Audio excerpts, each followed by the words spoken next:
ETF index mutual funds నేర్చుకుని stock మార్కెట్లో రాణించాలనుకుంటున్నారా? వెంటనే ఈ నెంబర్కి కాల్ చేయండి.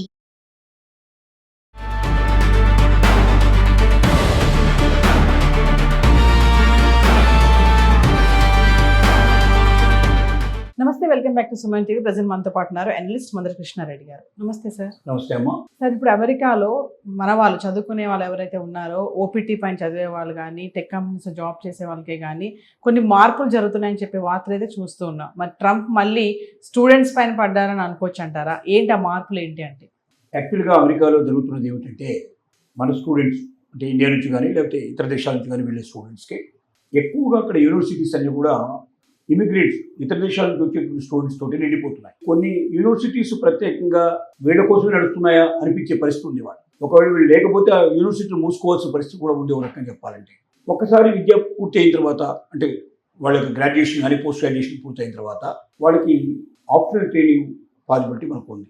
ఈ ఓపీటీ ఏదైతే ఉందో ఇది ఇప్పటిదాకా నడుస్తుంది ఏంటంటే, ఒకసారి గ్రాడ్యుయేషన్ కానీ పోస్ట్ గ్రాడ్యుయేషన్ అయిన తర్వాత 2 years వాళ్ళకి మినిమం టైము ఓపీటీ రూపంలో ఇస్తున్నారు.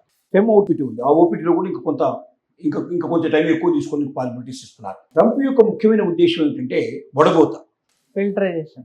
ఎక్కడైనా అదే పని. ఆ ఫిల్టర్ చేయాలి. ఏం చేయాలి? డబ్బు ఉన్న వాడిని ఉంచాలి, డబ్బు లేని వాడిని పంపించాలి. అంటే అమెరికా మీద ఆధారపడి ఇక్కడ ఏదో ఒక జాబ్ చేసి, ఇప్పుడు ముఖ్యంగా ఆప్షనల్ ట్రైనింగ్ మెయిన్ ఆలోచన ఏంటంటే, అతను ఫర్దర్గా ఏదైనా ట్రైనింగ్ కానీ లేకపోతే ఏదైనా జాబ్ చేసుకుంటూ కూడా అక్కడ అవకాశం ఇచ్చారు.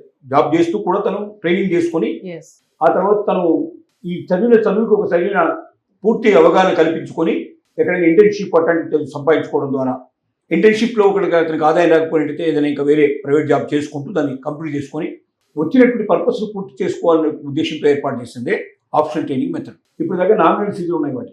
ఇప్పుడు నామినల్ ఫీజు నుంచి ఒకేసారి H-1B వీసాకి ఏ రకంగా అయితే $1,00,000 ఏదైతుందో దాన్ని దీనికి వర్తింపజేసేటువంటి ప్రయత్నం మొదలైంది.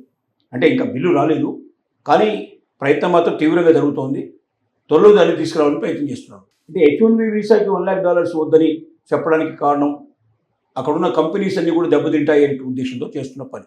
కానీ ఇక్కడ ఆప్షనల్ ట్రైనింగ్లో ఎంతమంది ఉన్నారంటే సుమారుగా 4 లక్షల మంది ఇప్పుడు సుమారుగా ఉన్నారు. ప్రజెంట్గా ఓపీటీలో ఉన్న వాళ్ళు 4 lakhs మెంబర్స్ ఉన్నారు. ఈ 4 లక్షల మంది విద్యార్థుల మీద ఇది ప్రభావం పడే అవకాశం ఉంది. ఒకవేళ $1,00,000 అనేది పెడితే, సరే ఇప్పుడు ఉన్న వాళ్ళకి కాకుండా కొత్తగా వచ్చే వాళ్ళకి వర్తింపజేసినా అంటే సుమారుగా 4 లక్షలు ప్రతి సంవత్సరం కొత్త వాళ్ళు వస్తున్నట్టుగా దాని అర్థం కదా. కొత్త వాళ్ళు ప్రతి ఎవ్రీ ఇయర్ కాదు 4 lakhs వస్తే, ఒకవేళ ఈ $1,00,000 అనేటువంటిది ఓపీటీకి పెడితే దాదాపు 90% ఫిల్టర్ అయిపోతారు, వెనక్కి వెళ్ళిపోతారు, ఎడ్యుకేషన్ కంప్లీట్ చేసుకుని వెళ్ళిపోతారు. ఇక ఎవరో కొత్తగా రావాలన్న వాడు కూడా రాడు. ఎందుకు రాడు అంటే $1,00,000 పెట్టడానికి ఉండదు కాబట్టి. సో కాబట్టి ఏంటంటే, రావాల్సిన వాడినే అమెరికాకు పిలుచుకుందాం, మనకు అవసరం లేని వాడు వెళ్ళిపోవాలి. $1,00,000 పే చేయగలిగాడు అంటే, ₹1,00,000 సుమారుగా పే చేయగలిగాడు అంటే ఆటోమేటిక్గా వాడు ఈ దేశం మీద ఆధారపడు, ఈ దేశానికి ఏదైనా కావాలంటే ఇస్తాడు అనేటువంటి ఒక నమ్మకం ఏర్పడుతుంది. అందువల్ల H-1B వీసా అయితేనేమో కంపెనీల మీద ప్రభావం పడుతుంది, కానీ ఇక్కడ ఓపీటీ లోపల స్టూడెంట్ మీదనే ప్రభావం పడుతుంది. డైరెక్ట్గా అతనే కట్టాల్సి వస్తుంది. అంటే ఎవరి దగ్గర క్యాపబిలిటీ ఉంది, ఎవరి దగ్గర లేదు, ఎవరి దగ్గర మనీ పవర్ ఉంది, ఎవరి దగ్గర లేదు అని తెలుసుకోవడానికి ఒక రకమైనటువంటి ఆటోమేటిక్గా వాడే బయటపడతారు. కట్టగలిగే వాడు ఉంటాడు, కట్టలేని వాడు వెళ్ళిపోతాడు. అంటే ఉన్నవాళ్ళు ఎవరున్నారో 10% మిగిలిన వాళ్ళు ఎవరున్నారో వీళ్ళు అమెరికాకు పనికొచ్చేవాళ్ళు, వీళ్ళు అమెరికాని సంపన్నం చేయగలిగే వాళ్ళు, అమెరికా నుంచి పట్టుకుపోయేవాడు కారు. ఇదే ట్రంప్ కావాల్సిన మెయిన్గా. దాన్ని వర్తింపజేయడానికి ఇది ఒక కొత్త ప్రయత్నం మొదలుపెట్టాడు. దీనికి తోడుగా 4 years ఎడ్యుకేషన్ అనేది కూడా ఆల్రెడీ బిల్లు పాస్ అయిపోయి పడింది. 4 సంవత్సరాలే ఒక ఎడ్యుకేషన్, ఏదైనా ఏ రకమైన ఎడ్యుకేషన్ కోర్సులో వచ్చినా F-1 visa is permitted for 4 years. అంటే అప్పుడు ఏమవుతుంది, 3 ఏళ్ళకి గ్రాడ్యుయేషన్ పెట్టుకుంటే గ్రాడ్యుయేషన్ అయిన తర్వాత 1 year మాత్రమే అక్కడ ఉండేందుకు అవకాశం ఏర్పడుతుంది. ఒకవేళ ఓపీటీ వచ్చినా 1 year కన్నా ఎక్కువగా ఉండే పాసిబిలిటీ లేదు. అలాగే ఒకవేళ పోస్ట్ గ్రాడ్యుయేషన్ చేసుకుంటే అది మళ్ళీ ఇంకా ఎక్స్టెన్షన్ 1 year ఇంకా మరి ఇంకా ఎక్స్ట్రా ఉంటే మరి దానికోసం ప్రత్యేకమైన అనుమతులు తీసుకోవాల్సిన పరిస్థితులు ఏర్పడతాయి. సో రెస్ట్రిక్షన్స్ ఎంత వీలైతే అంత చట్టంలో బిగించేందుకు ప్రయత్నం చేస్తూ పొమ్మనకుండా పొగబెట్టేటువంటి పరిస్థితి అన్నట్టు, డైరెక్ట్గా వెళ్ళమని చెప్పకుండా వెళ్ళిపోయేటట్టుగా చేసేటువంటి పరిస్థితులు క్రియేట్ చేయడమే దీని మెయిన్ ఉద్దేశం. ఇది డెఫినెట్గా భారతీయుల మీద బాగా ప్రభావం పడుతుంది. ఎందుకంటే ఎక్కువ మంది ఇట్లా సెలెక్ట్ అయ్యేటువంటి స్టూడెంట్స్ వీసా తీసుకున్న వాళ్ళలో కూడా అత్యధిక శాతం ఇండియన్స్. వీసాకి అప్లై అయ్యి మన ఓపీటీకి అప్లై చేసుకున్న వాళ్ళలో కూడా ఎక్కువ మంది భారతీయులు ఉన్నారు. అంటే భారతీయుల మీద మొట్టమొదటి దెబ్బ పడబోతుంది. భారతీయ విద్యార్థులు ఇక అమెరికాలో ఉండలేని పరిస్థితుల్లో వెనక్కి తిరిగి రావాల్సిన పరిస్థితులు 90% వెనక్కి తిరిగి వచ్చే అవకాశాలు ఉంటాయి. ఓన్లీ 10% మాత్రమే అక్కడ ఉండే పాసిబిలిటీ ఏర్పడుతుంది. ఈ 90% ఎప్పుడైతే వెనక్కి తిరిగి వచ్చారో కొత్తగా వెళ్ళాలనుకున్న వాళ్ళకు కూడా ఖచ్చితంగా ఇది ఒక స్ట్రోక్ లాంటిది. వీళ్ళ పర్పస్ ఏమిటి, అక్కడికి పోయి ఏదో ఒక ఉద్యోగం సంపాదించుకొని వెళ్ళగా పూర్తి చేసుకుని తర్వాత పెద్ద ఉద్యోగాలకు వెళదాం, స్టడీస్ కూడా పార్ట్ టైం ఉద్యోగాల ద్వారా స్టడీస్ పూర్తి చేసుకోవాలి, పర్మనెంట్ ఉద్యోగం సంపాదించుకొని అమెరికాలో సెటిల్ అవ్వాలనేదే మెయిన్ ఉద్దేశం.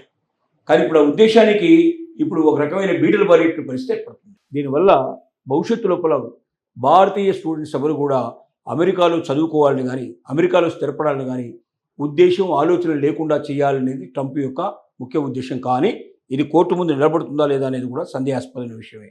ఇంతకుముందు H-1B వీసా ఎలాగైతే నిలబడలేదో అలాగే ఇప్పుడు ఆప్షనల్ ట్రైనింగ్ సంబంధించినటువంటి వీసా ఏది రేట్ అయితే పెంచాలనుకుంటున్నారో $1,00,000 అనేది ఇది కూడా నిలబడకపోవచ్చు అనే చాలామంది మేధావులు చెప్తున్నటువంటి విషయం. అంటే ముందు ముందు ఇంకా ఫినాన్షియల్గా స్ట్రాంగ్ ఉన్న వాళ్ళే అమెరికా వెళ్ళాలని అంటారా? ఎప్పుడో చెప్పిన మాట అదే కదా, ట్రంప్ చెప్తున్న మాట మొదటి రోజు నుంచి పలుకుతున్న పలుకు అదే. నువ్వు స్ట్రాంగ్గా ఉంటే నీ వల్ల అమెరికాకు బెనిఫిట్ వస్తుంది అనుకుంటే, నువ్వు అమెరికాకి ఏదైనా చేయాలనుకుంటే రా, నీ వల్ల అమెరికా నుంచి ఏదైనా కావాలనుకున్నవాడు రాకండి. దాన్ని స్పష్టంగా తెలియజేస్తున్నారు. అటు బర్త్ సిటిజన్షిప్ మీద పెట్టినా, ఓపీటీ ఇది ఆప్షనల్ ట్రైనింగ్ మీద పెట్టినా, దేని మీద పెట్టినా ఈ రిస్ట్రిక్షన్స్ ఉద్దేశం ఫెడరైజ్ చేయడమే. మనకు కావాల్సిన వాళ్ళని తీసుకుందాం, కావాల్సిన లేదు అవసరం వాళ్ళని పంపించేద్దాం వెనక్కి అనే భావంతో చేస్తున్న పని. కొత్త వాళ్ళు కూడా రాకూడదు. కొత్త వాళ్ళకు ఎప్పుడైతే ఇది అర్థమైపోయిందో కొత్త వాళ్ళు కరెక్ట్గా ఉన్న షేప్లో ఉన్నవాడే వస్తాడు, పనికి వచ్చేవాడే వస్తాడు తప్ప పనికి రాని వాడు రాడు. Thank you.